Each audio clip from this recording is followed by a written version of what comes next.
Hello and welcome to Waadaplaya Concussion Sub Retired Out post-match review of match number 49. 49 not being the most lucky number for RCB, but today, boy, they played well against CSK and have got their campaign back on track after a string of three losses. I have with me Shivam and Anil. Boys, how are we doing? All good, all good. Finally got to see a now nice Southern Derby game. So yeah, Excellent. So Much understood. better with the 2 points in the bag. Absolutely, I think it's all but lost for CSK. I think they're pretty much out of the tournament, if I'm not wrong. They have a mathematical chance with 14 points, but hey, who knows? This year anything could happen. But before I go to Vishak, there's who's something wrong with the camera there. There's not a big smile on Vishak's side. Okay, now it's there. I'm just The going to camera quickly, is somehow showing the less smile. yeah. Yeah, विशाल का दिल ऐसे फूट फूट के हंस रहा है but I'll quickly recap what happened. Obviously, CSK bowling first. Um, Thanks to a brilliant counter-attacking innings from Lomror and Du Plessis, uh, Royal Challengers Bangalore got 173 for 8. And chasing that, CSK fell short of 13 runs thanks to a good bowling performance by all their bowlers, but I think Harshal Patel being the standout one. Vishak, starting with you, how happy are you? And this was absolute must-win game, so I'm sure you're absolutely thrilled. You're on mute, by the way. More than happy, I would say it is kind of a relieved feeling. Like after those three losses, like getting such a win, it is definitely a kind of a good feeling. So, and actually coming against CSK made it much better, kind of. So we can just carry it on, and like we have three more games. I think we just need to carry on and try to get through. So they just take this as a building block and just get through. That should be the most important thing. Okay. Starting from RCB's batting. So after the first innings, to be honest, I did think that Virat Kohli's innings might potentially cost RCB the game because everyone was going around 150 and whatnot, and Virat Kohli playing almost 6 overs, getting only 30 runs. Maybe RCB were 15-20 short, or was it at par? Shivam? Yeah, so I think that with the kind of start that they had, I think they were what 50 odd for without any loss in 5 overs. So at that time, you would have expected that they should reach at least 180. But then that middle order starter where they lost Faf, Maxwell as well as Kohli back to back, right? So it looked like they would end up around 150, 155. So basically, it was an innings of three halves. They started well, then they played really miserably in the middle overs, and they sort of then got it back on track with the last few overs. So I think credit goes to Lomrod and in fact Rajat Patidar also. There was a very crucial partnership at that time, right? When Kohli got out, right? So in fact, I was personally thinking that with the kind of form that DK is in, there was a good chance, good case for him being promoted up the order. But I think it's pretty clear that he is absolutely given a mandate of just finishing the games, right? That's why he comes pretty low in the batting order. So at the end of the innings, they would still. I was thinking that they would be fine with the total that they got, and definitely they had Harshal Patel and Josh Hazelwood to thank for. And I think Maxwell's those 2-3 overs in between and getting two wickets, that was really crucial. Right, Robin Uthappa is in pretty decent form, and Ambati Rayudu, I think the innings that he played a couple of matches ago, right, what 30-35 ball 80, and Rayudu has a very good record against RCB. So that Maxwell's golden arm was, I think, the turning point for the match. Absolutely, those crucial wickets at the top, Anil, did really help RCB with defending that score. Coming back to that partnership which Shivam touched upon, Rajat Patidar and Lomrod, batted, run a ball, and tried to get 150, 160. But one of the guys just started attacking, and pretty much every over they were trying to get one boundary or the other. So great signs for RCB going forward because their top three batters did not get necessarily as much runs as they would have wanted, but the young guys delivering for them. Yeah, definitely. I mean, the three guys, Mahipal, Rajat, and Dinesh Karthik, they scored almost half of the runs, and they scored at almost 150 strike rate. So that's where the game turned for RCB. You know, they had a respectable score. We can argue about they being short by 10, 15 odd runs, but at least given how the wickets were falling and how CSK, Pretorius, and Mukesh bowled in the last game, the last CSK game, right? So it was very important for them to be confident, be there, and play a very sensible innings, and they did that, right? Rajat Patidar, Mahipal. I mean, if you look at Mahipal, he was hitting Pretorius from the offside or towards the leg boundary. So that shows that what kind of a quality batsman he is also. So that's what I think gave RCB a fair chance to have this battle, right? And then, yeah, definitely those two wickets from Maxwell. Because wherever CSK has won a game, it has been just couple of batsmen who has won it for them. So it's been Ruturaj, Gaikwad, Conway in this one, and in the last game against RCB, it was Uthappa and Dubey. So it's not been like the entire batting unit coming together. So this is where what happened now also. Ruturaj Gaikwad was there, Conway was there, but as soon as they got out and then another two players got out, they came into a situation where they couldn't pick themselves up. So that's what happened for them. Yeah.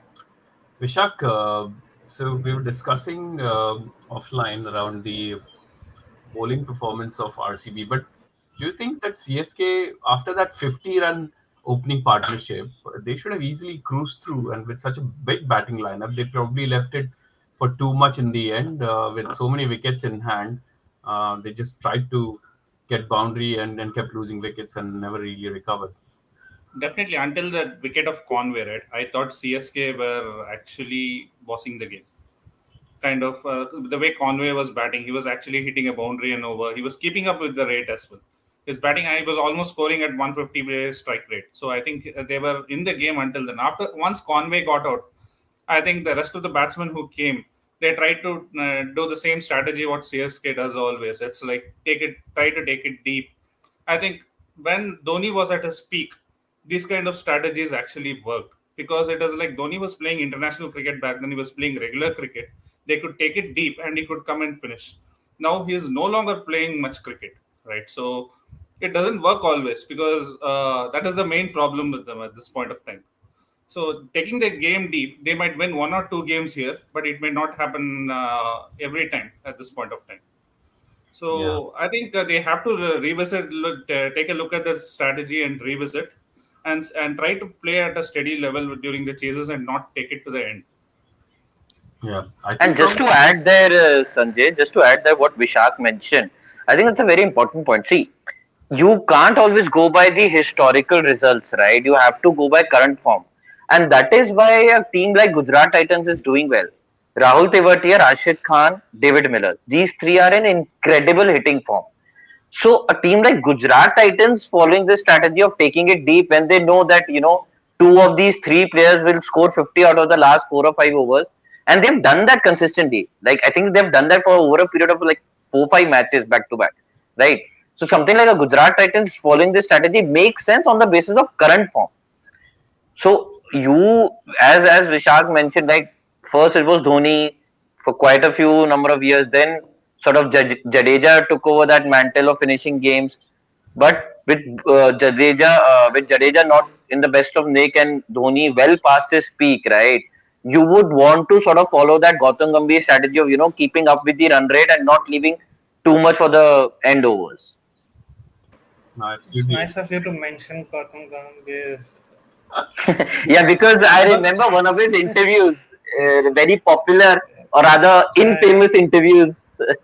I think he had mentioned something like if I was there, I would have finished the match in the 45th over and not taken it in the 50th over. That's what I yeah, I think he think that's mentioned. what he tried to do. Yeah, coming out. I and mean, never mind. Yeah. So what I also wanted to add is that earlier used to have other players and then Dhoni finishing it. What's happening also right now is Dhoni is not playing much of cricket. He's at 40. You also have Uthappa and you also have Rayudu. I mean, they do play some innings here and there, but it's not consistent enough. So they are also not playing a lot of cricket. They are also seems to be at the prime. I was watching Rayudu play today.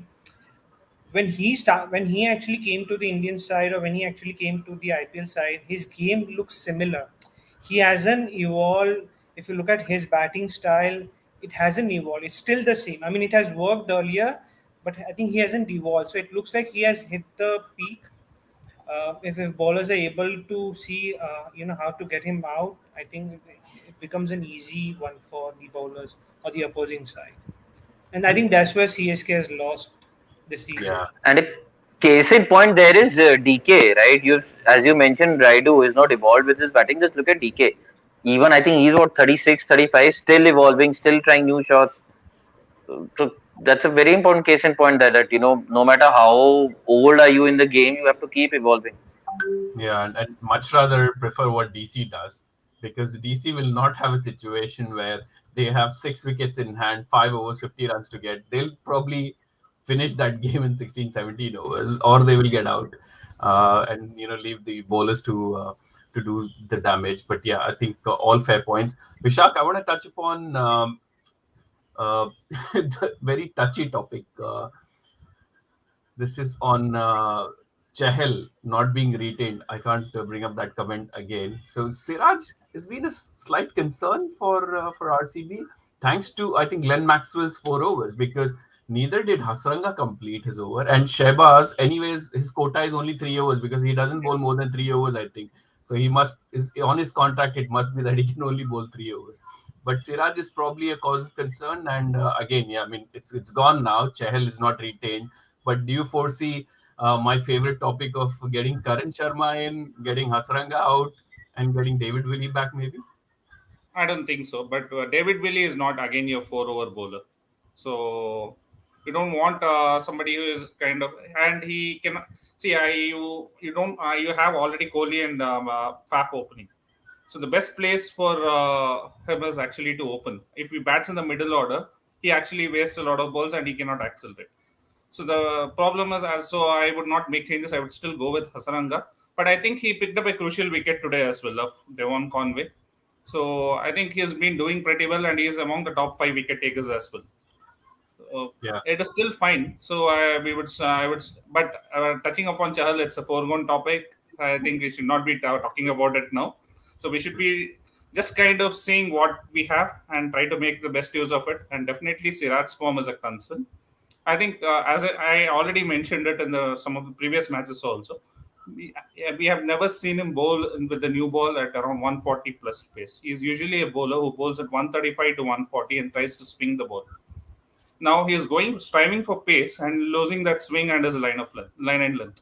So that is what is happening with him at this point of time. Maybe he has to go back to his strengths, and automatically he will start picking up wickets up top. So like he can compromise a little bit of it, around 3 to 4 yards of pace, and concentrate on the swing, which is actually his strength. yeah. I So, do think. Sanjay, my point there is that see, definitely, I'll also stick out my neck and say that Siraj is the weakling in this bowling attack. Right, your Harshal is in good form. Josh has been tremendous for RCB. Hasranga has been pretty good. He's right there, as Vishak mentioned, in the purple cap race. Maxwell chipping in with couple of overs every match. Shabazz chipping in with couple of overs every match. So Siraj is probably the weakling. So, but my point is that why are we looking at sort of getting Willie instead of replacing Siraj, and then bringing Karan Sharma instead of Hasranga? Why not get an out and out pacer to replace Siraj, right? And this has been some bit of a trend this season, right? Your retained players not doing well, so you need to have those guts to to bench your your retained player if he has not performed over a period of time. So maybe a Siddharth call, or maybe some out and out. They've already tried Akash Deep, right? So I'm not sure they'll go back to him, but maybe a Siddharth call, or any other fast bowler. If they have any in the squad, Just try him instead of Siraj, because if Siraj does not work for another 2 3 games and RCB manage to qualify for the top four, then it's very difficult to try a new player in the playoffs, right? So you better try a new pacer today, but straight as a replacement of Siraj, and not to tinker with the remaining team. Yeah. No, there's lots to look forward for RCB. We're going to look at the points table. This is going to be a relieved view for all the RCB fans. I'm just going to quickly swipe. Right. So, Anil, so we got Gujarat Titans at the top, followed by Lucknow, 16 and 14 points for them. But no one's yet qualified. Even Gujarat, with 16 points, they can still slip down beyond fourth place, which looks very unlikely. Royal Challengers Bangalore are on 12 points. Their run rate is pretty bad, but do you think that run rate is going to, hurt them in future? Because Punjab has won, KKR has won, DC's got a couple of games in hand ahead of RCB, and if they win those two, they would be pretty much within top four, and everyone's within touching distance of the top four. It seems, apart from Mumbai and Chennai. Yeah, so definitely, I think we have seen season by season that the last team out of the four, it all comes down to run rate. And given a negative run rate of minus zero point 0.4, it's actually a big number. So the next three matches, what RCB has to do is score 200 runs. The top three, Faf, Kohli, Maxwell score centuries, score big runs, and the bowlers, they all come handy and get the bowling unit out for a very less score, because that's how it needs to be. The top three has to score now, because no matter how good your middle order is playing right now, but at the start, if you have taken a lot of balls and you haven't scored that much, then it becomes difficult. Today's score 170. If Faf continued his form, if Maxwell would have been there for a couple of more overs, it could have easily been 190, 200, and that would have helped, right? And then if CSK getting out at 160, the 40 runs becomes a huge difference. So the next three games there, I think, have to play a lot of. They have to play the skin out, and I think that's what will happen. Where Siraj will still continue to play. I don't think so. They're gonna try out a new bowler, who can go for 4 overs, 40 or more than 40 plus runs. So they don't want to try that, I think. Yeah. So that's my thought. And one more thing, I was also disappointed with the last over, actually, kind of bowled by Harshal Patel. After that, after Dhoni got out, it was like 11 balls, 39. We should have ideally won by 25 runs after that. And that last over going for so many runs, actually, instead of made the difference of winning by 13 runs and 25 runs. Yeah, So that even those 12 runs actually makes a lot of difference to your net run rate. So I agree. think that is Yeah, I I so. agree. mean, it I looks. think that is something we could have. Even if we are in a good position, do like try to see that how like convincingly you can win, because our run rate, it's not just about winning. We have to see how convincingly we can win. So I think it's that's like been the. he could have gone for his Yorkers at this point of time. I think he was bowling length balls again and again. So maybe that is something he could have tried and tried to minimize the damage a little bit. I think that's been the story for RCB, right? I mean, they have won 6 games and their still run rate is negative. They're in top four, so that's what has happened with them. I think last season also, they came down to third or fourth position because of the whole run rate thing. Yes. So either they Hmm. win by a less margin and they lose by a huge Correct. margin. They Yeah. lose bad, but they win. We win They the win smaller margin, but scratchy. when we lose, we Correct. lose by a big margin. Yeah, So that's always a kind of a Just concern. couple of points from my side, Dubiji, on RCB. One is that I like the move of promoting Maxwell to number three, because I think the pitch was stopping a bit, right, and it was helping the spinners. And with Maheesh, Theekshana, Ravindra, Jadeja, Moin Ali in the CSK lineup, I think we needed Maxwell's sort of attacking mindset, especially when Virat Kohli was there on the other end, with Virat Kohli not in the best of form. So I think I really like the move of Maxwell coming up, and I'm a firm believer in giving your best players who are in the best of forms the maximum game time, right? I mean, yes, it's good to know that okay, this is my designated finisher or this is my designated number three, but you need to be flexible on that. Second point is on Virat Kohli. See, I've mentioned it before. Also, some things are, you know, and many people won't agree, but some things are beyond winning and losing, right? And Virat Kohli scoring runs is one of those things. I mean, mention, something that happened with even Sachin. He was chasing his 100th century, right? Or maybe even with a player like Ricky Ponting during the twilight of their career. So I'm not saying Virat Kohli is at his twilight of the career. I'm just saying that yes, he's been out of form, but just his presence in the team, just his brand is also important for the team, right? But then how long, I mean, how far will you go with just by these factors and not just sheer performance on the field, right? The previous match, 45 ball 50, today 33 ball 30. The problem is he looks good while batting, right? He's scoring runs, he's scoring attacking shots, but somehow after those initial 2 3 boundaries he sort of gets bogged down. And it's not something different about Kohli's doing. This is the template that he has been following since the beginning. But in the previous, in the earlier, in the past years, what used to happen is Kohli used to accelerate. Probably after facing 25, 30, 40 balls, he used to accelerate. But this time that acceleration is not coming.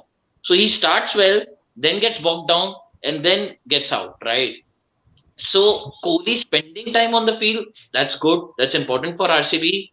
But then your opener scoring at 100 or below 100, that's a point of concern. Yeah, I mean, all RCB fans would be hoping is somehow you get into top I four think and then you that reach will so change good next game. I feel, uh, small things also help RCB winning this match. Plus, Kohli took two nice catches. Uh, I think one was Jadeja's. So it gives you a little bit confidence. I mean, it helps you to be part of the match. In the last game, also Kohli was there. He scored the 50 order, but he didn't feel like any kind of contribution has come from his end. This game, when Dhoni got out, he was pumped up. When he took the catch, he was happy. It was a very nice catch. So these small things helps. I think this will bring his confidence back with the win also. No, I hope absolutely. that it comes back. Vishak, end of the road for CSK, you think? I mean, mathematically, it's still possible that they can I go think through it with is 14 difficult points. for both CS. I think it's difficult for both CSK and Mumbai now. I think the teams which are above, right, they some of them have even games in hand, and I think more than 4 or 5 teams can end up in 16 points in this with this table kind of. So I think it's the end of road for both the teams at this point of time. CSK, I think, yeah, I would say it is very minimal, around 0.1 percentage or something, but ideally I would say like they are almost out. And one more point I would like to make: we proved that we are not a team just like everybody wants to come and increase our net run rate against with this performance. Right. Let's before we wrap up, quick look at tomorrow's game. Absolutely massive, I think, in context of the tournament. Delhi Capitals versus Sunrisers Hyderabad. Sunrisers Hyderabad, number fifth, but 2 games in hand compared to RCB. They are on 10 points, and Delhi Capitals, number seven, they are on 8 points. But both teams have played 9 games. This is at the Brabant. Shivam, I'm expecting an absolute run fest. I'm expecting 200 to be done tomorrow. Yes, I mean, given the form that Warner and Shaw are in, definitely expecting a high scoring match. But with Delhi, I think it's high time that Pant plays an out and out match winning innings. I've mentioned this a couple of times before as well. I mean, we have not seen an out and out match winning innings from Pant probably in the last 2 or 3 seasons, I guess. Right. And with Prithvi, the problem is, I mean, either he goes, it's like either he'll give you a 20-30 ball 50-60, or he'll get out with the same shot. He'll try to pull top edge, catch out, right? And that's the umpteen time I've seen him getting dismissed, right? Uh, and the kind of bowling lineup that Sunrisers has, so it's slightly tricky for DC. But yeah, it's pretty much make or break for DC now. I mean, you just can't harping on the good net run rate, right? You need 14 or 16 points to qualify. So I'm a little wary of the Sunrisers bowling lineup, but yeah, it should be a cracker of a match. Vishak, do you think Kane Williamson has gone back? You're on mute, by the way. Or is he going back? You're on Not, mute. I'm not sure about that, Sanjay. But one thing which I'm seeing about DC is like if you see the pattern, right? One game they win and the next game they lose. That's been their pattern so far. So it's like they can't keep doing that. They have to kind of string a kind of continuous kind of wins. So if you just do that in at the end of 14 games, you're maximum going to have 6 or 7 wins, which is not going to take you through. So maybe you need around, and one game they absolutely thrash that too when they're winning, right? Their bowling comes so good that they thrash their opponents. But and again the next game they come and look like they don't look like the team which thrashed the opponent in the previous game. That's how they play. So I think they have to maintain that consistency and try to string a couple of good games. And for SRH, I think their bowling looks pretty good. So if the bowling comes, I think yes, last game was a little bit of an off game. I think where CSK openers just took on them, but I think their bowling has been clicking, and Umran Malik has been doing pretty well. I was pretty surprised in the last game. There was not a single Yorker from Umran Malik. In the previous games, if you see, he used to bowl a lot of Yorkers, get those wickets by bowling the batsman, kind of bowling out the upper. So I think there was not a single Yorker. So I think if he starts doing what he was doing in the previous games, I think it will be difficult for DC. Yeah, I think they need to SRH need to forget what happened to Marco Jansen. I think they need to stop the losing streak. They've lost 2 games in a row, so I think it will be whoever wins tomorrow, especially if Delhi wins tomorrow. I think still opens up the tournament so much more than say an SRH winning. But it'll be interesting to see who's going to win. Prediction from you, Anil, Shivam, and then Vishak. I think SRH. Shivam. I'll definitely go with DC, but before Vishak mentions his choice, just one question to you guys. I mean, what's up with Andrich Nokia? I mean, I think he's fit now. Now, if he's fit, right, do you Pant think he comes mentioned, into the 11? yeah. Pant mentioned that he's recovering well. He's in a good position, so maybe he plays tomorrow's match. And if he's well, he's fit. I think he's going to be part of the 11, no doubt about it. But who does he replace? I mean, Warner has Mustafa is good. Fizz, I think, been quite good in terms of, I think couple of bad No, matches when DK went mad, but I think Fizz. I don't think they'll replace anyone because I think Roman Paul, to be honest, I think he will play an absolute blinder of an innings in the next 4 5 games. yeah, That's yeah. how threatening he is, I think, in current form. I think I in don't think bowler terms, it will be Fizz who's gonna. I yeah, mean, if because Nokia comes, then you it will can't be drop Fizz. Warner and Mitch Marsh looks so good when he gets going. So I think they might I, just go I with get surprised when DC never scores more than 180. Like the kind of batting lineup there, I'm like, 180. So SRS to score, it's supposed to be like that. Either first batting SRS, then they score 200 plus, or they're gonna be chasing 200. Because you look at the batting lineup from Prithvi Shaw, Warner, then you have Mitch Marsh, then you have Pant, then you have Powell, and then Akshar Patel can also hit, then Shardul Thakur can also hit. So it's like a sin for them if they don't score more than 200 runs. no. I really And love one. once For I want me, to I see would say, once. Sorry, just one sorry, small go point. I want to ahead. see Sorry, go ahead. Anil. Prithvi Shaw to play in the double-digit overs. Not get out in like 1 to 9 overs. Just once I want to see. Like he's a good batsman, but I've never seen him play more than 9 overs. One thing I'll give it to him: he doesn't waste any balls. So it's Oh all or yeah, nothing. I mean, he's playing those 9 overs. He would be already be in his 50s. 1 over, he'll score 6 boundaries. That's also possible. But I just want to see him play more than 9 overs. That's it. No, I'm pretty much surprised why Delhi are not trying somebody like an Dul. Maybe I think Lalit Yadav is actually a weak link kind of in the batting lineup. Maybe they can try and replace him with somebody like an Dul and see how he goes about. I know Lalit Yadav is giving 1 or 2 overs here and there, but actually at number 5 you need somebody who can finish your innings, and I think Lalit Yadav is not doing that. Apart from one game, I think which they won against Mumbai Indians. So And Vishak, just to add to it, that Lalit Yadav's 1 2 overs are costing us badly. Not that 16 he's runs. doing a good job as a six yes, bowler. exactly. So may and you guys have good bowlers. I don't think you need to. And Rishabh Pant is because he's bowling this guy. He's miscalculating his main bowlers overs and not giving them 4 overs. So I think that is also happening. So I think instead they can play somebody like an S Dole and see how he actually goes about. He's an youngster. Maybe he can come and express himself. So that. Kuldeep Yadav is another one who's got contracted to only bowl 3 overs for half of the game. So he's been doing that consistently. Anyways, And he's still at the second position in wickets. I think. yeah, he So picked so up this, the other this day. He picked punt, up 4 wickets or something in 3 overs, and he still yeah. didn't get the ball. So this tactics by punt now, this is why makes me say SRS to win because I have more faith in Captain Williamson than the Captain Punt. I think the rest of them are just margins. I think Just with my with so much brilliance in DC's batting, I think they are winning this tomorrow. They can't just keep losing these games. I'm really excited to see what happens tomorrow. But yeah, thank you, Shivam, Anil, and Vishak, and thank you to everyone who's joined us and who's engaged with us. We hope to see you back for a fantasy video or a post-game review. If you haven't done so already, subscribe to our channel, like, share, comment, and we look forward to having you back again. Thank you very much, guys.